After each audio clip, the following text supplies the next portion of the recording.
Hello everyone, and welcome to another episode of Spectrum Drama, where we take a look at the hottest posts on Spectrum for the week and give our opinions on them. So before we get started, big congratulations to Clint, who won our giveaway for the Grey Cat buggy and the weapons package. Unfortunately, I run out of time to get a video out congratulating you on its own, so unfortunately, I have to bolt this on the beginning. But yeah, well done, man, and thanks everyone for getting involved, and I'm sure we'll have another giveaway coming up very soon. Okay, let's get started.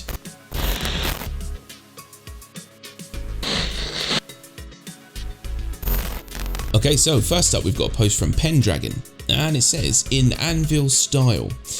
So this basically shows a couple of images of the original concept art for the Ursa rover, and they look awesome.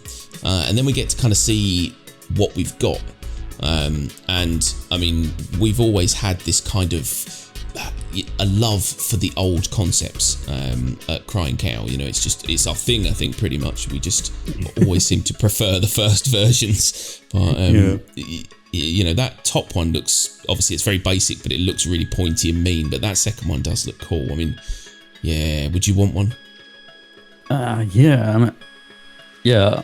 As you say, we generally go for the first version of the concept, and these ones do look a lot more mean.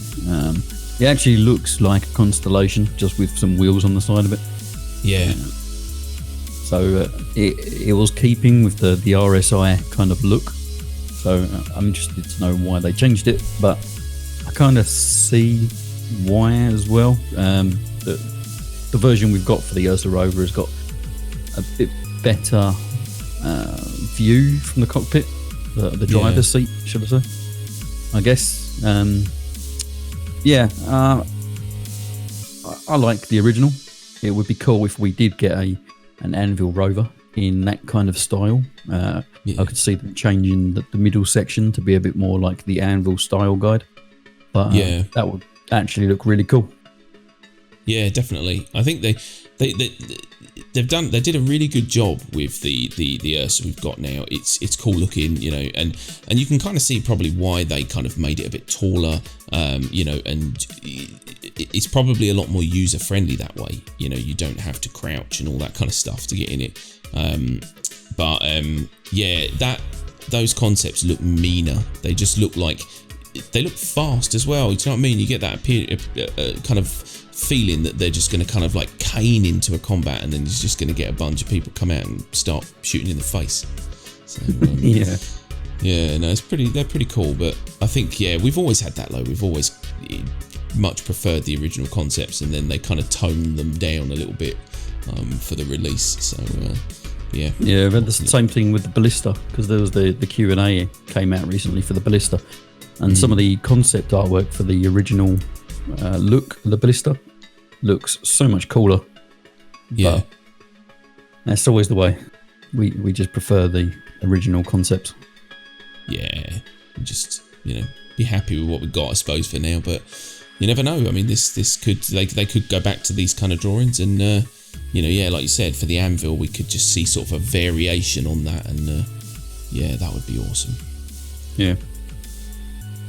Cool. So next up, we've got a post from Tenomag, and it says Speculative Ship cost estimates in-game man hours. So this is quite an interesting document.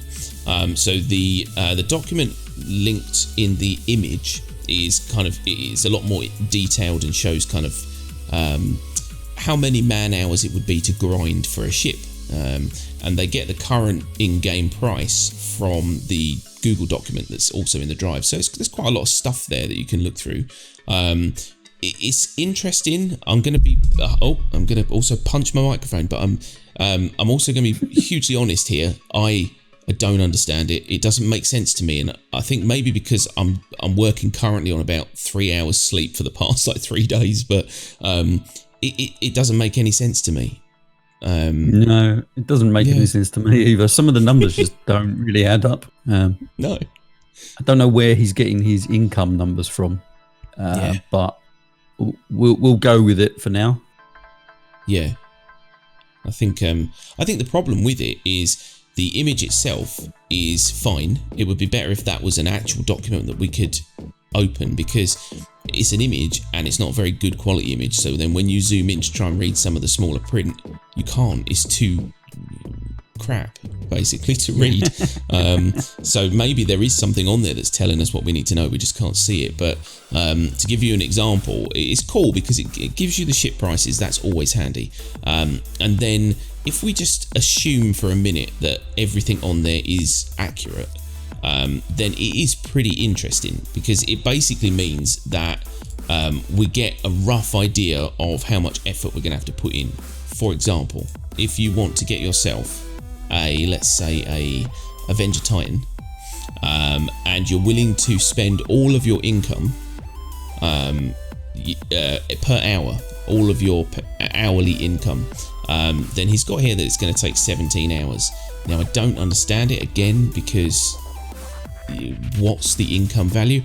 But that's cool. It's good to know, so yeah.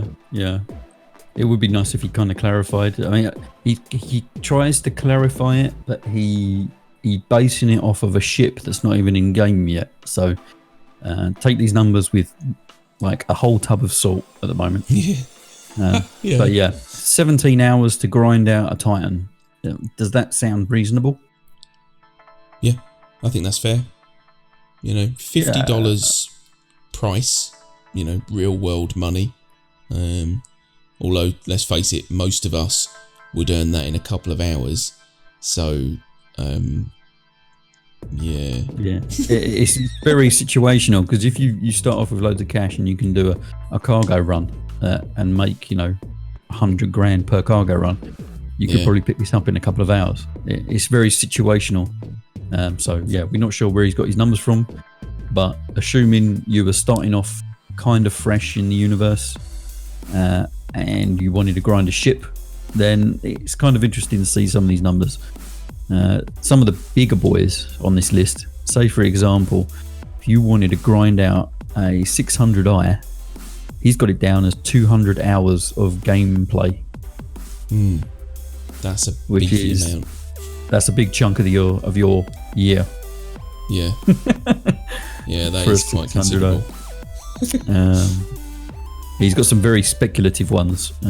For example, a Idris. If you wanted to grind an Idris in-game, he's reckoning about 970 hours. Now, if you divide that by the amount of crew on the ship, splitting it equal ways, you will be grinding for 120 hours each. Yeah, that's a lot. Which is a lot. Yeah, I mean, there's other factors. I mean, obviously, again, we don't know what this income value is, but the other factors that you got to take into consideration is that the first, let's say you start with your 15,000 credits, 5,000 basic. Yeah, I think. Yeah, 5,000 basic credits. So you turn that into, let's say, 7,500. But then you can turn that, if you've got a sizable enough ship, let's say like your freelancer range, then you can turn that into, let's say, 5,000 profit, and it gets exponentially larger because you can. Yeah. So I kind of, it makes sense, and it's cool in a mathematical sense, but in a real world sense, it makes no sense, because you're always increasing the amount until you obviously hit your max cargo level. But once you've got $100,000 in your pocket, you can go, I'm just going to buy $50,000 worth of goods. Yeah. Do you know what I mean? And so I see the point, but I think that this is one of those things where you're going to have to kind of go, interesting, but again, a whole supernatural trying to keep ghosts out of your house amount of salt. Yeah, exactly. I think he's basing it on you running missions and only doing missions, whether that's a cargo, a cargo box taking it from A to B, or if you're doing combat missions. I think that's kind of what he's basing it on as a baseline. I mean, it's a lot of grinding for some of these bigger ships, which you would expect.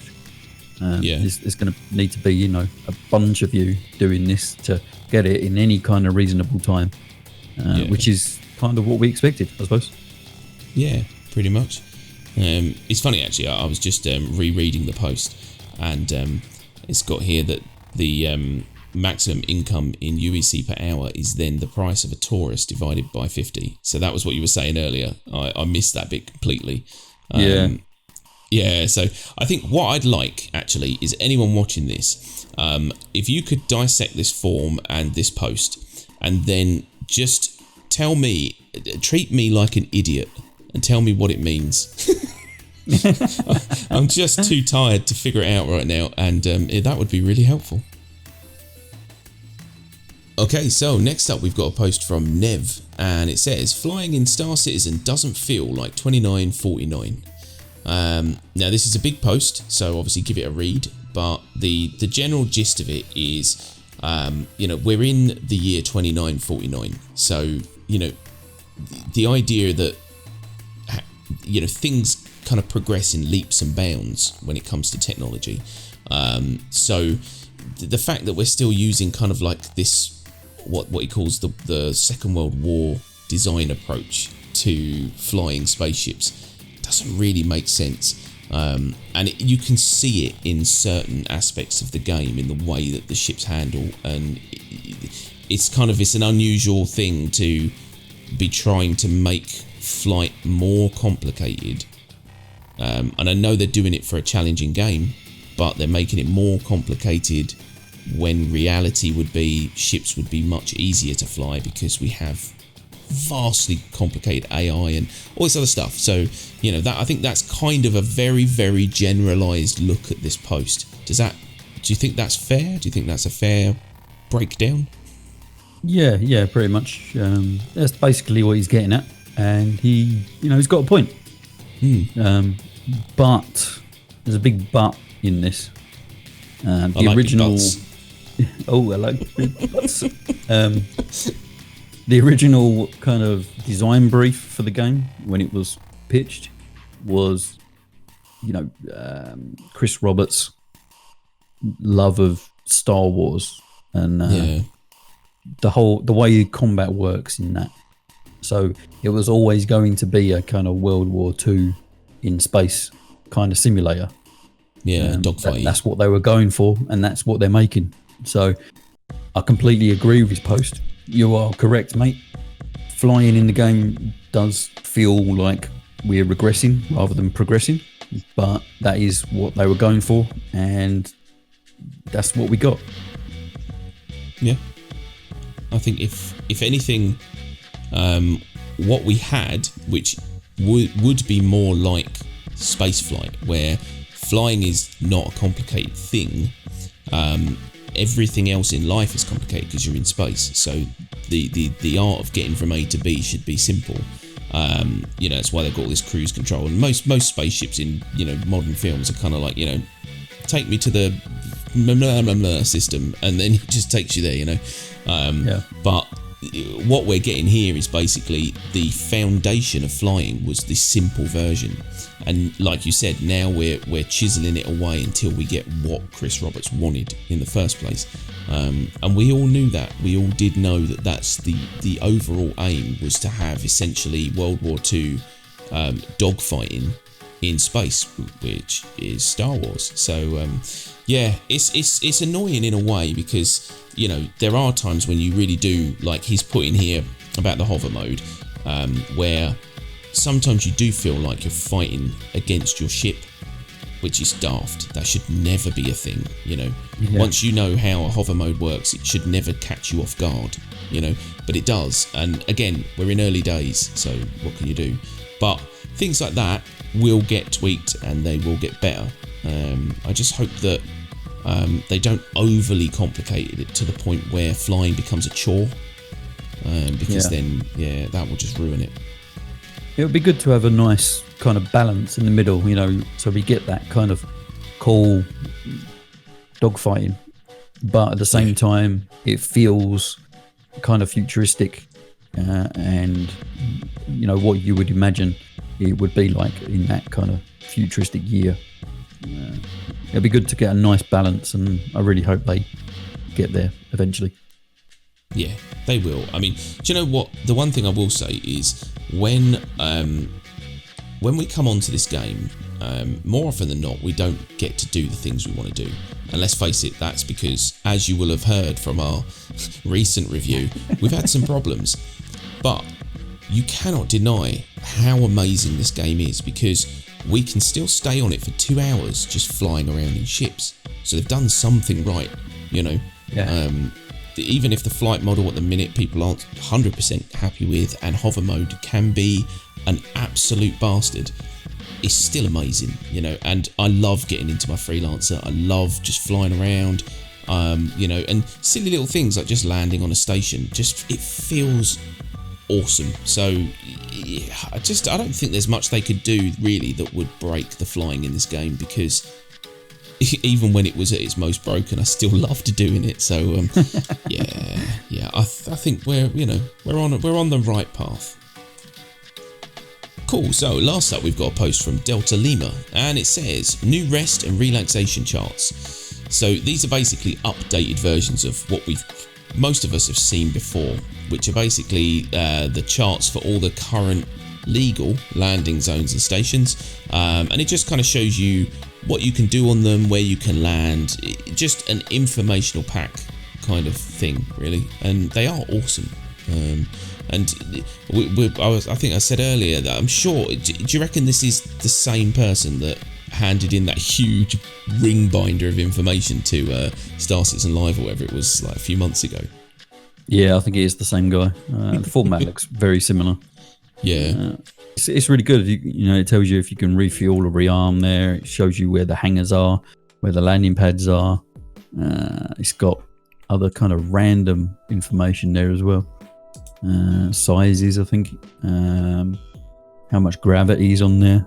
It's very interesting cards for the Star Citizen player that likes to have all the information, all of it. Yeah. And it's so nerdy, but it's so nerdy in such an awesome way, because it's the kind of thing where, you know, and let's face it, we all talk about lore and we all talk about backstory and we all want to just know everything about the universe. So the idea of having these kind of little handy, you know, sort of informational cards that you can just go, oh, we've got to go to so-and-so station, ARC L1. You can just pull that out and go, well, I know where to land. I know exactly where I'm going. It's a brilliant idea, and very impressive. Like you said, the format that they use is just, it looks really professional. I'm very impressed. Yeah, I'd like to see all of this information actually in game. So when you're approaching a station, you could maybe, you know, target the station, or well, not target the station, scan the station, and then all of this various info, you know, pops up on an MFD somewhere, so you can actually look at it in game rather than flicking through a card out of game. But hey, maybe in the future. Yeah, definitely. That would be so awesome. I swear that someone actually said that as a live question or something maybe once before, that this stuff needs to be in game, you know. Maybe not this, but yeah, it does. It totally does. And it would just flesh out so many parts of this game. God, I hope they listen. Why they'd be watching our videos, I don't know. But if you're watching our videos, approach Delta Lima and the ICC and seriously get them on board, man, because this stuff's awesome. Okay, there you go. So that's all the posts for this week. We hope you liked them. We hope you found them informative or amusing. If you did like them, don't forget to like this video and subscribe for more Star Citizen content. And don't forget to chuck your comments down below if you did like any of the information in this video. And I think that's pretty much it. So we will see you next week. Bye-bye. Bye-bye.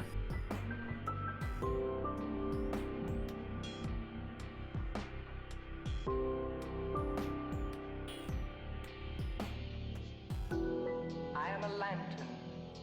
My head a moon of Japanese paper, my gold-beaten skin infinitely delicate and infinitely expensive. And I'll butcher the shit out of that until it sounds alright.